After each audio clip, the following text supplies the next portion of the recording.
Halo pemirsa GPR TV dari Sabang sampai Merauke, dari Miangas hingga Pulau Rote. Bertemu lagi bersama saya Bilky Sabila dalam program Kominfo Newsroom.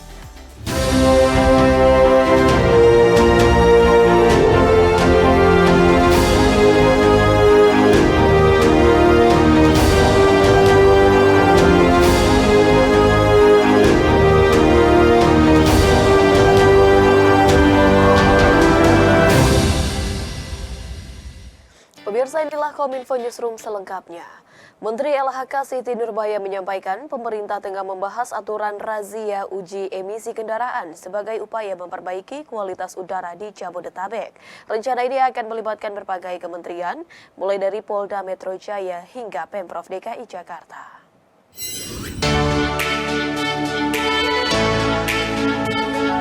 Menteri LHK Siti Nurbaya dalam rapat terbatas terkait polusi udara dan kualitas udara di Jabodetabek menekankan pentingnya kesadaran masyarakat untuk melakukan uji emisi. Menurutnya, kesadaran masyarakat perkotaan akan uji emisi kendaraan masih tergolong rendah. Uji emisi juga menjadi salah satu bentuk perawatan bagi pemilik kendaraan. Emisi kendaraan disinyalir menjadi salah satu faktor yang menyebabkan buruknya kualitas udara di Jabodetabek, khususnya Jakarta. Mengatasi hal ini, KLHK dan pemangku kepentingan terkait akan melakukan razia emisi kendaraan yang rencananya akan dilakukan di wilayah Jakarta dan sekitarnya. Dalam praktiknya, kendaraan yang tidak lolos uji baku emisi disebut Menteri LHK akan dicoret dari Samsat atau dikenakan denda pajak pencemaran lingkungan yang saat ini sedang dikaji regulasinya. Jadi uji emisi ini merupakan cara yang memaksa pemilik kendaraan untuk melakukan inspeksi dan perawatan terhadap kendaraannya sendiri. Jadi uji emisi ini merupakan langkah yang sangat cepat dan perlu dilakukan dan hasilnya akan segera dirasakan.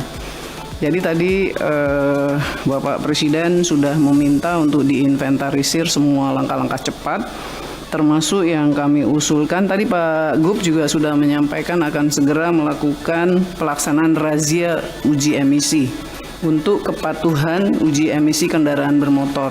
Kewajiban uji emisi ini juga akan diberlakukan bagi kendaraan dinas yang difasilitasi oleh kementerian lembaga, serta pemerintah daerah yang diharapkan sebagai salah satu solusi untuk mengatasi buruknya kualitas udara di Indonesia, terutama di Jakarta. Selain itu, Siti Nurbaya juga menyampaikan bahwa lulus uji emisi kendaraan akan menjadi persyaratan jika masyarakat melakukan perpanjangan STNK dan pembayaran pajak kendaraan ke depannya. Sejalan dengan itu, Dinas Lingkungan Hidup dan Dinas Perhubungan DKI Jakarta akan membentuk satuan tugas bersama Korlantas Polri untuk melakukan razia dan memberikan sanksi terhadap pemilik kendaraan yang belum uji emisi.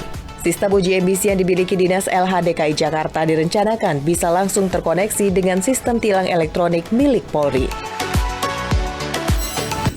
Menteri Perhubungan Budi Karya Sumadi mempertimbangkan akan adanya pemberlakuan 4-in-1 di DKI Jakarta atau dapat diartikan dengan jumlah penumpang di setiap mobilnya hanya berisi 4 orang di dalamnya. Hal ini dilakukan akibat meningkatnya polusi udara di ibu kota Jakarta yang kian memburuk dalam beberapa waktu terakhir. Pemerintah mempertimbangkan penerapan sistem 4-in-1 untuk mobil yang melintas di Jabodetabek guna mengurangi polusi udara yang dalam beberapa hari terakhir terus memburuk. Sistem 3-in-1 yang sempat masif diterapkan di Jakarta pada beberapa tahun lalu merupakan sistem pembatasan mobil dengan kriteria mobil diizinkan melintas di kawasan tertentu jika digunakan minimal oleh 3 orang dalam waktu yang bersamaan. Menteri Perhubungan Budi Karya Sumadi mengatakan pertimbangan penerapan sistem 4-in-1 dikarenakan tingkat kualitas udara di Jabodetabek hanya digunakan oleh 1 atau 2 orang per kendaraan. Hal itu membuat jumlah kendaraan semakin tinggi sehingga meningkatkan jumlah emisi gas buang ke udara. Jadi kendaraan ini banyak yang menggunakan 1 orang atau maksimal 2 orang. Nah, oleh karenanya dipertimbangkan untuk membuat 3-in-1 itu menjadi 4-in-1. Jadi katakanlah mereka yang dari Bekasi, dari Tangerang, dari Depok, mereka bersama-sama ke kantor, gantian mobilnya, sehingga jumlahnya akan menurun. Selain mempertimbangkan 4-in-1, Budi mengatakan pemerintah juga akan memperkuat penegakan hukum mengenai syarat emisi bagi kendaraan yang ingin melintas di Jabodetabek. Dalam rapat terbatas tersebut, Menhub juga menyampaikan bahwa pemerintah juga meminta PT PLN Persero untuk menambahkan stasiun pengisian kendaraan listrik umum (SPKLU) untuk meningkatkan minat masyarakat terhadap kendaraan listrik. Oleh karena itu perlunya menekankan disparitas harga kendaraan listrik dengan melakukan standarisasi baterai agar pemilik kendaraan listrik semakin banyak. Kita berikan kemudahan, tetapi kita juga memberikan cara-cara yang komprehensif. Satu masalah adalah standarisasi baterai. Baterai itu setiap produsen mengeluarkan baterai sendiri. Padahal dalam konteks EV itu baterai itu bukan menjadi CAPEX, tapi menjadi OPEX. Jadi orang membeli motor itu hanya motornya tanpa baterai. Dan itu langsung terkurangkan 30%. Dan itu bisa dilakukan swap. Jadi mereka sewa, dikenakan sebagai OPEX. Sehingga dana yang dibutuhkan pada saat awal itu tidak banyak. Dan itu dibutuhkan standarisasi untuk bisa dilaksanakan. Sementara itu pemirsa, Kementerian Perencanaan Pembangunan Nasional atau Badan Perencanaan Pembangunan Nasional mengingatkan Instruksi Presiden Nomor 3 Tahun 2023 tentang percepatan peningkatan konektivitas jalan daerah yang merupakan desain untuk obat menyelesaikan masalah.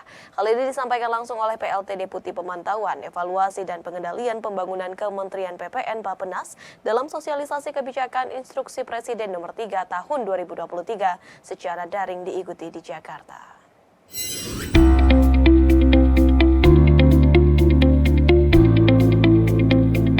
Presiden Joko Widodo telah menerbitkan Instruksi Presiden Nomor 3 Tahun 2023 tentang percepatan peningkatan konektivitas jalan daerah.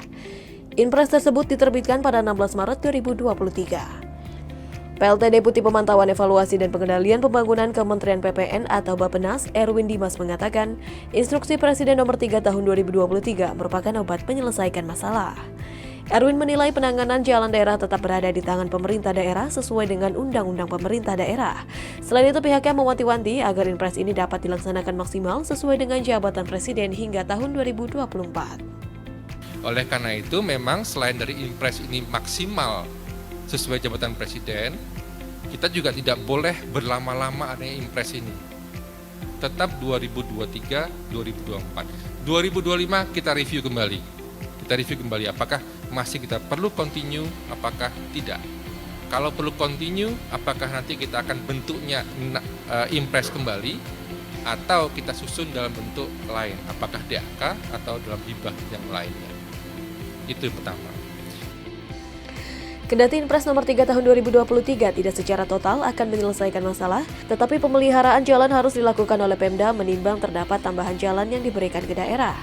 Erwin mencontohkan, di mana pemerintah pusat disebut memberikan dukungan pendanaan sebesar 7,7 miliar rupiah untuk Kabupaten Lingga di Kepulauan Riau. Namun dengan adanya dana alokasi khusus infrastruktur jalan dan Inpres Nomor 3 Tahun 2023, pemerintah memberikan tambahan anggaran menjadi 78,4 miliar rupiah. Tetapi lompatan yang tinggi ini otomatis dia akan menuntut biaya pemeliharaan yang lebih tinggi juga. Nah ini teman-teman tolong dapat diinformasikan kepada Bapeda masing-masing agar jangan lupa ini. Kalau nggak itu apa yang kita sudah berikan ini nanti akan mengalami kerusakan kembali yang secara lebih cepat. Di kesempatan ini sama Deputi Bidang Sarana dan Prasarana Kementerian PPN atau Bappenas, Ervan Maksum menegaskan, infrastruktur jalan daerah menjadi penguat untuk pengembangan UMKM. Menurutnya, kontribusi UMKM terhadap PDB nasional 60,5% dapat menyerap tenaga kerja 97% atau sekitar 117 juta orang. Kalau dalam bahasa sederhananya kita nggak usah mengajari bebek berenang, Pak. Jadi apa? Kalau sudah ada jalan, ekonomi itu tumbuh dengan sendirinya. Kalau kita masalah logistik akan bisa murah dengan sendirinya. Karena kalau kita lihat dari sisi ekonomi saja bahwa UMKM kita ini adalah 97% Pak, dari angkatan kerja yang ada atau sekitar 60%. Nah itu rata-rata jalan daerah.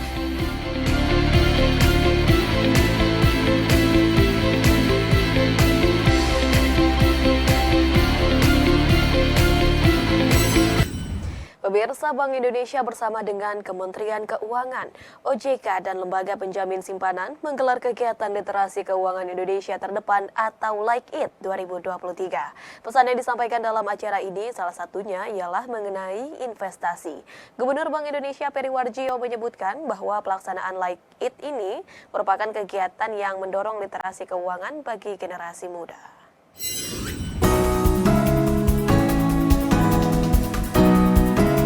Gubernur Bank Indonesia Peri Warjio dalam acara Literasi Keuangan Indonesia Terdepan atau Like It di Jakarta mengimbau para anak muda yang disebut generasi milenial untuk turut berinvestasi guna mendukung pembangunan dalam negeri. Untuk melibatkan generasi milenial agar mau berinvestasi, pemerintah telah mempermudah dan mempersiapkan berbagai instrumen investasi yang dianggap paling cocok bagi generasi milenial. Pihaknya akan berfokus pada konsep 3P+I, Product, Pricing, Participant, dan infrastruktur. Pemerintah akan memperbanyak produk-produk investasi yang menarik bagi anak muda. Kemudian dari segi harga, BI akan terus menyesuaikan harga dari instrumen investasi agar sesuai dengan penghasilan para investor muda. Selain itu, Bank Indonesia akan berfokus untuk memperbanyak partisipan dari kalangan muda untuk turut berkontribusi membangun negeri melalui investasi. Serta pemerintah akan terus menyempurnakan infrastruktur yang semakin mempermudah generasi milenial untuk berinvestasi. Namun, sebelum memulai investasi, Gubernur Bank Indonesia menyarankan kepada generasi milenial untuk mempelajari mekanismenya terlebih dahulu, mencatatkan pendapat, membagikannya sesuai kebutuhan, serta menyisihkan penghasilan untuk berinvestasi. Boleh YOLO, Bapak juga YOLO, Bu Menteri juga YOLO. Ya, kita bisa punya moto Your Life Only One, Bu Desti. Tapi tetap planning. Ini kayaknya yang tua-tua nggak ngerti nih. Your life only once, tapi pakai planning. Kalau nggak pakai planning, hidup kita nanti dari yoyo. Kiri, kanan, kiri, insecure gitu kan.